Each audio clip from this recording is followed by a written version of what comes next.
Salam dan selamat pagi Bapak Ibu. Renungan kita pada pagi hari ini terdapat dalam Injil Matius pasal 13. Di sini Yesus mengajar dengan menggunakan satu cara, yaitu cara perumpamaan.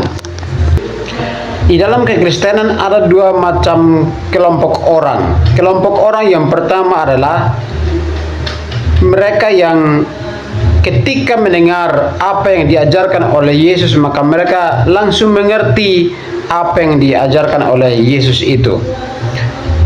Tetapi ada satu kelompok orang yang walaupun dia mendengar, pertama kali dia mendengar, kedua kali dia mendengar, ketiga kali dia mendengar, keempat kali dia mendengar, tetapi dia tidak mengerti. Jadi walaupun dia mendengar berulang-ulang kali, dia mendengar berpuluh-puluh kali, tetap saja dia tidak paham-paham. Dan itulah sebabnya Yesus mengajar dengan menggunakan cara perumpamaan. Di ayat yang ke-13 dari Matius 13, pasal 13 ayat 13 dikatakan, "Itu sebabnya aku berkata-kata dalam perumpamaan kepada mereka, karena sekalipun melihat, mereka tidak melihat, dan sekalipun mendengar, mereka tidak mendengar dan tidak mengerti." Jadi Bapak Ibu, kita bisa bayangkan, begitu pendetanya naik di atas mimbar, kemudian dia mulai berkhotbah, kita mendengar apa yang dikhotbahkan. Dan kalau kita tidak mengerti, diulang lagi satu kali kita mengerti, puji Tuhan.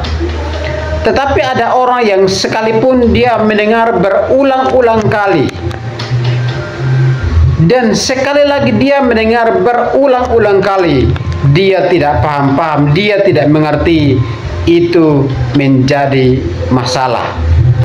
Karena itu Yesus mengajar kepada orang banyak itu dengan sebuah perumpamaan, dengan maksud supaya kalau bisa mereka bisa mengerti apa yang diajarkan oleh Yesus. Tetapi pada kenyataannya orang banyak itu tetap tidak mengerti. Dan karena itu Matius waktu menulis ayat ini, sebenarnya dia merujuk kepada perjanjian lama, yaitu kitab Yesaya. Itulah sebabnya di ayat yang ke-14 Matius mengatakan begini, "Maka pada mereka genaplah nubuat Yesaya yang berbunyi, kamu akan mendengar dan mendengar, namun tidak mengerti. Kamu akan melihat dan melihat, namun tidak menanggap. Sebab hati bangsa ini telah menebal, dan telinganya berat mendengar, dan matanya melekat tertutup, supaya jangan mereka melihat dengan matanya, dan mendengar dengan telinganya, dan mengerti dengan hatinya, lalu berbalik sehingga aku menyembuhkan mereka." Jadi Bapak Ibu, kategori kelompok ini adalah kelompok yang memang mereka setiap hari mendengar pengajaran, mendengar firman Tuhan, namun tetap saja mereka tidak mengerti. Mengapa? Karena hati mereka telah menebal kata firman Tuhan. Itulah sebabnya Bapak Ibu, kalau waktu hamba Tuhan mulai memberitakan firman, waktu gembala kita mengajari kita tentang firman Tuhan, lalu kita tidak mengerti, kedua kali lagi diajarkan kita tidak mengerti, maka kita perlu waspada, kita perlu menangis di hadapan Tuhan, kita perlu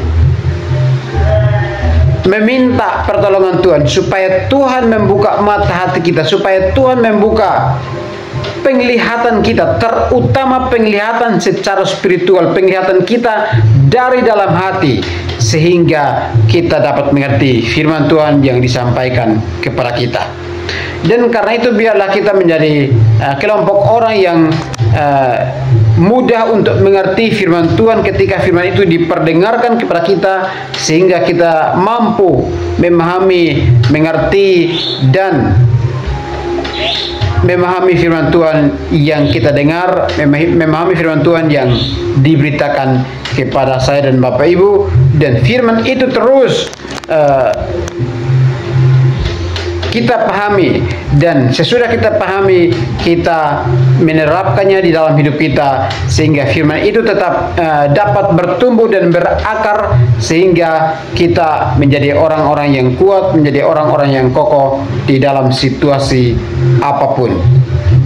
Demikianlah renungan firman Tuhan ini Bapak Ibu, dan kiranya kita bisa mendapat bagian menjadi murid-murid Kristus yang begitu mendengar firman Tuhan, kita dibukakan mata hati kita dibuat oleh Tuhan untuk kita mudah mengerti, dan kita mengerti apa yang Tuhan ajarkan, apa yang Tuhan maksudkan kepada kita melalui firman yang diperdengarkan kepada kita. Terima kasih Bapak Ibu, salam dan selamat pagi bagi kita semua.